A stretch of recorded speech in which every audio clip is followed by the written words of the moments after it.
여러분, 정말 이해하기 힘든 일이 일어났습니다.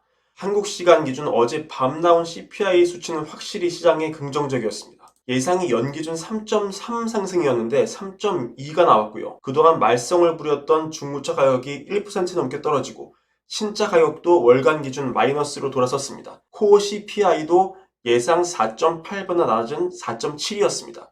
이게 전부가 아니었습니다. 비슷한 시간에 나온 노동 데이터도 시장에 긍정적이었습니다.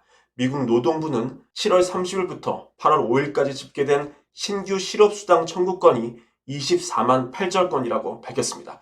지난주보다 2만 1,000건 늘어났습니다. 여전히 강한 숫자지만 다시 실업이 늘고 있다는 겁니다. 즉, 고용이 아직 탄탄하긴 하지만 점점 꺾이고 있다는 데 의미가 있습니다. 월가 전문가들도 이번 수치를 놓고 긍정적으로 평가했습니다. 로런스 메이어 전 연준 이사 얘기를 보겠습니다. 마이 갓, 정말 믿을 수 없다. 코어 인플레이션이 생각보다 빨리 방을 틀었다. 이렇게 얘기했을 정도입니다. 그런데 채권 시장이 이상하게 반응합니다. 자, CPI가 나오기 전 제가 캡처한 채권 시장입니다. CPI가 예상보다 더 좋게 나올 거로 판단한 것 같습니다. 그리고 실제로 숫자가 좋게 나왔고, 숫자가 나온 직후에도 나온 직전보다 살짝 오르긴 했지만 여전히 전일 대비 채권 가격이 오른 상태로 거래가 됐습니다. 피치 등급 하향 보고서가 나온 직후 보였던 채권 시장 발작은 잦아들 기미가 보인 거죠. 그런데 이게 웬일입니까? 점심 먹고 나오니 완전히 세상이 달라져 있었습니다. CPI 숫자가 잘 나왔는데도 완전히 채권이 폭락을 한 것입니다. CPI가 잘 나온 게 맞나 의심이 될 정도였습니다. 왜 이런 걸까요? 일단 표면적인 이유는 이날 나온 30년물 국채 수요가 약했기 때문입니다. 이날 뉴욕 시간 기준 1시에 300억 달러 규모 30년 만기 채권 경매가 있었는데 당연히 CPI가 잘 나왔으니 잘 팔릴 거라 생각이 됐는데 시장이 완전히 뒤통수를 쳤습니다. 세 가지 이유로 정리할 수 있을 것 같습니다. 첫 번째는 그럴 수도 있겠다 추측입니다. 지금 미국과 중국은 총칼 없는 전쟁을 하고 있습니다. 아시다시피 바로 전날이었죠. 바이든 대통령은 9일 중국 첨단 시장 무력화를 위해 행정명령을 발동했습니다. 중국 최첨단 기술 기업으로 흘러가는 미국 자금줄을 아예 봉쇄하기로 작정을 한 것이죠. 인공지능, 반도체, 퀀텀 컴퓨팅 분야에서 중국 본토와 홍콩, 마카오를 우려 대상국으로 지정하고 여기에 돈이 흘러가는 흐름을 완전히 막기로 작정을 했습니다.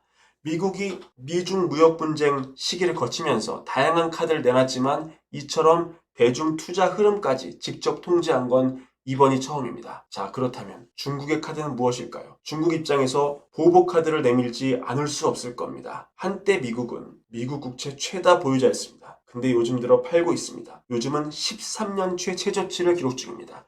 지난 5월 중국의 미국채 보유량은 전달 대비 121억 달러 줄어서 8,468억 달러인데요. 이게 3년 만에 최저치입니다.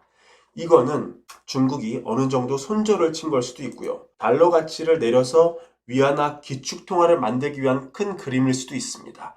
여튼 미국이 첨단 산업 분야 세게 공격이 들어온 상황에서 중국이 장기채를 내다 팔아서 미국 장기 금리를 들어 올려버리면 미국 입장에서 기껏 진정시켜 놓은 장기 금리가 다시 치솟기 때문에 문제가 커집니다. 금융사들이 깔아놓은 장기 국채가 아직 많기 때문에 지금 손실 반영을 안 해놨지만 이게 되기 시작하면 상황이 심각해지고 가뜩이나 미국 은행 상태가 좋지가 못합니다. 무디스가 오죽하면 미국 은행 신용 등급도 내리지 않았습니까? 그러니까 1번 시나리오에 입각하면 중국이 장기채를 팔기 시작했거나 많이 팔기 시작했거나 아니면 시장에서 중국이 이런 상황으로 놓일 가능성이 높아지고 있다. 이렇게 베팅이 들어간 거로 볼 수 있습니다. 두 번째 시나리오 갑니다. 사실 이번 달 CPI가 중요한 게 전년 대비 에너지 가격에 떨어진 혜택을 본 거의 마지막 달일 수 있다는 겁니다. CPI 구성 요소를 보면 전년 대비 에너지 가격이 많이 떨어진 걸 볼 수 있는데요. 하지만 최근 들어서 국제유가 어떻습니까? 많이 올랐습니다. 이러다가 이제 기저효과에 의해서 에너지가 오히려 CPI를 높이는 주범이 될 판입니다. 문제가 됐던 주거비는 이제 잡히는 추세에 들어섰습니다. 제가 여러 차례 설명을 드렸지만 CPI로 본 주거비는 이제 잡힐 날만 기다리고 있기 때문에 후행 지표이기 때문이죠. 시간의 문제입니다.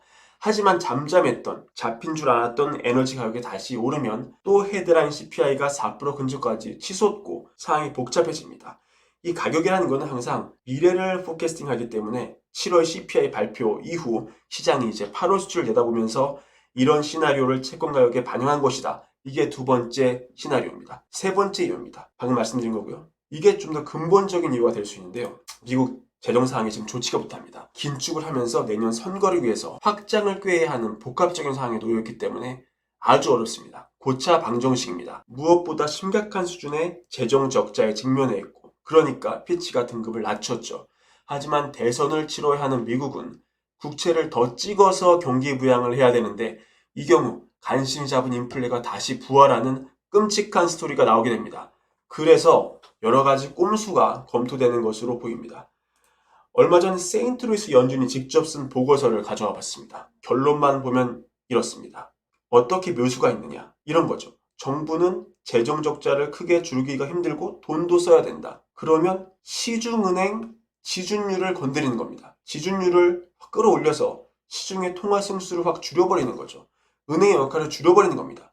예를 들어서 정부가 10,000원을 찍으면 이게 돌고 돌아서 발행한 10,000원보다 훨씬 더 큰 통화 가치를 나타나게 하는 게 통화 승수인데, 지준율을 확 높이면 이 효과가 확 줍니다. 통화 유통 속도라고 하죠. 이 V를 확 줄이는 겁니다. MV는 PY, 이게 경제교육에서 나오는 그런 공식인데, 화폐량이 그대로고 유통 속도를 딱 줄여버리면 재정 지출을 통해서 Y가 늘더라도 물가가 오르는 게 굉장히 제한이 걸립니다. 정부가 재정초를 막 늘려도 핀포인트로 쏴도 인플레는 별로 안 늘어요. 왜냐면 돈이 예전보다 안 도니까. 이게 은행에 많이 잠겨 있는 거죠. 하지만 어디가 망가집니까? 은행이 망가집니다. 은행이.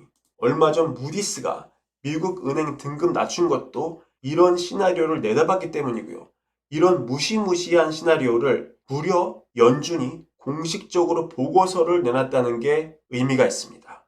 자, 그러면 정부가 걱정 없이 재정을 팍팍 쓸 수 있다. 이건 뭘 의미합니까? 국채를 이제 찍어내는 거죠. 그러면 국채 공급이 늘고 수급에 따라 국채 가격이 떨어지고, 이런 시나리오가 예상이 되기 때문에 심지어 CPI가 잘 나왔는데도 채권이 박살이 났다. 이렇게 보실 수 있습니다. 자, 오늘 저와 함께한 정말 미스테리한 하루에 대해서 짚어봤는데요. 오늘 내용 보시고 좋았으면 구독과 좋아요 부탁드립니다. 감사합니다.